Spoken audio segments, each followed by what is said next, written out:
the mood in the camp like ahead of the game? Yeah, it's been pretty good. You know, I think there's a sense of anticipation, there's a sense of nervousness.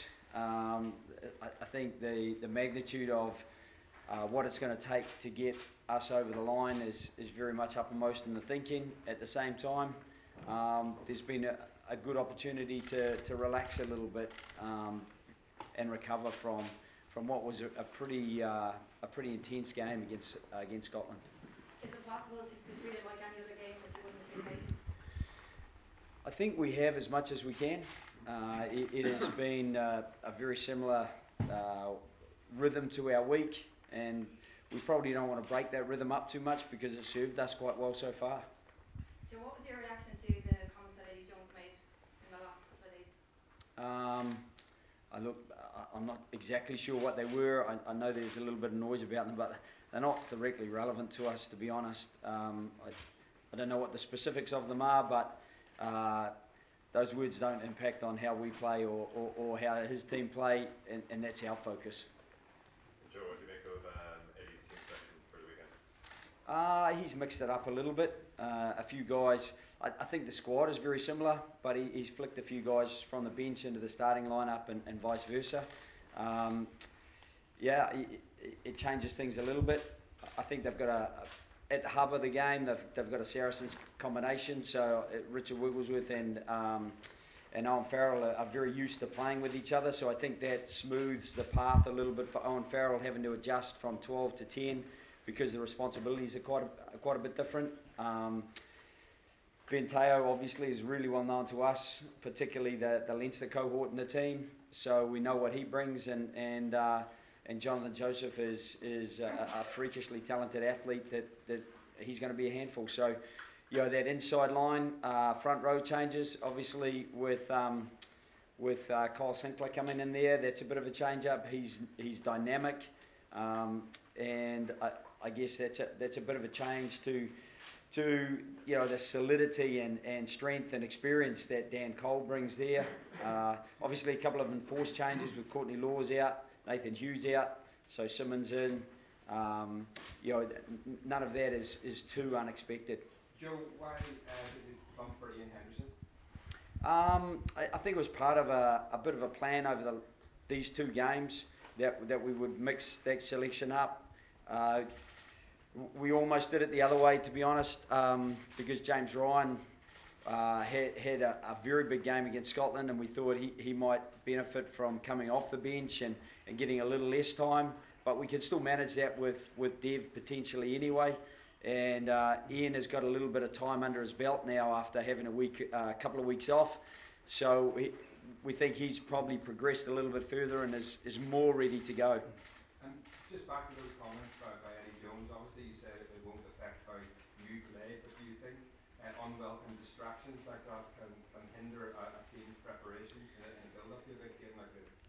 I don't think so, to be honest. I know it's probably at the stage of being boring, which, you know, we don't want to be described as, but the bubble that does surround us out here, it does mean that we can fully focus on the job at hand, the task at hand, and not what somebody might be saying about us. Joe, Mario van der Vesthessen can affect the bubble. Were you surprised to see him involved in England training this week, and he'll be involved in the game Saturday? Yeah, look, that is a bit of a surprise. I'm sure that in retrospect, people are probably thinking that it may not have been the best thing to do, but I know Marius. I would have no hesitation in standing by his integrity. I don't think it will affect his decision making, and so you know, we'd still have faith in him as an official on Saturday. Joe, is it a bit of a risk? I suppose it's always a gamble as a coach picking a team, but Devon brings something different to Ian, so if you're chasing the game and maybe need ball carrying towards the end of it, maybe that's not something Devon does as well as Ian, or maybe they play a bit differently. So is it a risk starting Ian and keeping Devon in reserve? I don't think so. You know, probably the risk, I would say, maybe goes the other way. Dev has called our line-out for a long time, and you know, if you're chasing the game, you really need your line-out ball, and that's a great thing for Dev to come on and provide for us. In this equivalent fixture last year, Dev came off the bench for us, and he finished off the game really strongly for us. So, you know, there's always risks, and it's about managing them, and it's about calculating what's a lesser risk, and also what's the greater opportunity. And you know, we'd probably err toward the greater opportunity, and we want to keep giving people opportunity. Peter, what do you make of the changes to the England team, 7 in all, a lot in the pack? I'm not sure if you've had time to assess it, but if you have, what do you think? Yeah, look, they have a quality squad. We've seen that for a long time now, and as Joe said, they've kind of mixed it up a little bit.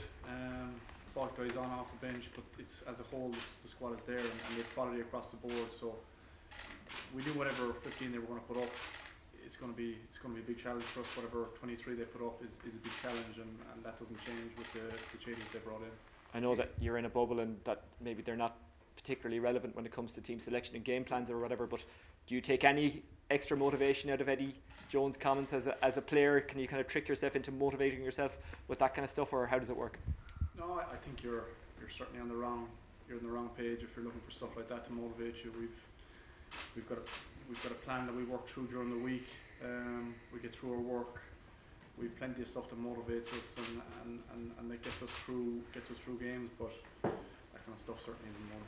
Peter, can you just describe how you would feel joining a very exclusive list of players who have won, if you want to start, Grand Slam for Ireland? Look, that's there for us the weekend, but you know, there's 80 minutes for us to go and perform, and that's what we've talked about all week is our performance in the 80 minutes, and what goes after that. But you know, it's going to be a huge task for us, and that's what we're firmly focused on. And how important do you think it will be to actually manage the occasion as well as the game?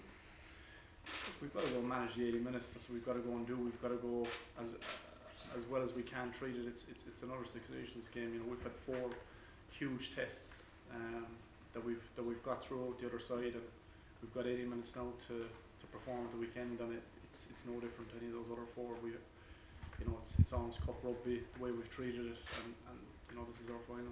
Joe, were those who were involved in 2009, have they said much during the week about just coping with that on the day? Have they been helpful about sharing their experiences? No, I don't think they've mentioned it, to be honest. I think what Pete's saying is it is just the focus on this week and the actual performance. We haven't talked about, you know, how we might feel afterwards or what it means, because you almost don't dare.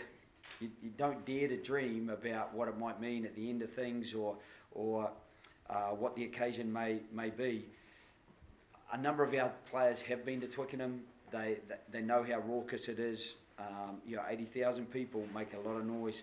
But what we do know is that there's going to be a good number of Irish supporters there, and that we're going to get some really good support, and that will spur us on, because it has done for particularly the last 3 weeks playing at home, and you know, that's what we're focused on, what we can actually manage on the pitch, how spurred we will be by the environment, but not distracted by it. Last couple, Joe, how close do you think this team is to playing S? That's an incredibly fickle question and fickle response, probably, because nothing's linear. You could be at your best to score a fantastic try, and then somebody slips in the defensive system, or somebody drops a ball and they kick it through and they score back, and suddenly you're described to be at your sloppy worst. That's how fickle the game is. And so what you try to do is you manage as best you can to compile a whole lot of best moments and have as few of those slip-ups or sloppy moments as possible. And so to get the best, you're just trying to do what you can at the task that you're prepared for, and inevitably, because there are so many variables in a rugby game, there are 31 humans on the pitch, and then there's an odd-shaped ball, and then there's environmental conditions, and then there's pressure and anxiety, and then you expect perfection, or you hope for perfection, and while that may be the end goal, you know that it's not realistic, that there's going to be times where you make an error and you're under huge pressure, and it's really how you convert your best moments and how well you cope in those moments that you're going to be under the most pressure.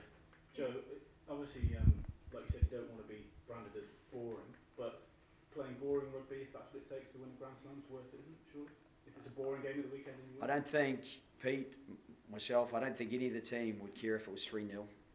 You know, I don't think that we would be uninspired by a 3-0 victory, because we know what's at stake, and what's at stake is a fantastic opportunity to not just achieve a Grand Slam, but to go a year unbeaten.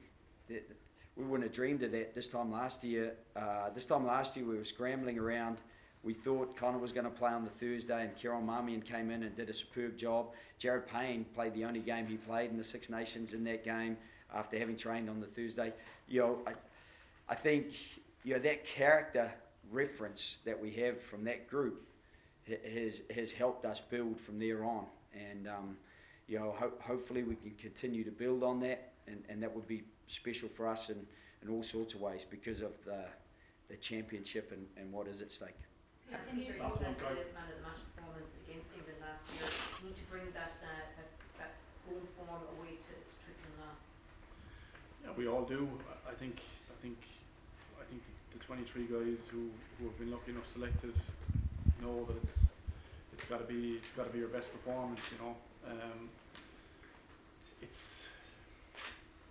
We were in their position before, and it's an easy place to get motivated in, and backs to the wall stuff for them, and they're going to come hard at us. We know that, so we know how tough it's going to be, and as I said, it's going to have to be our best performance of the tournament so far, I reckon.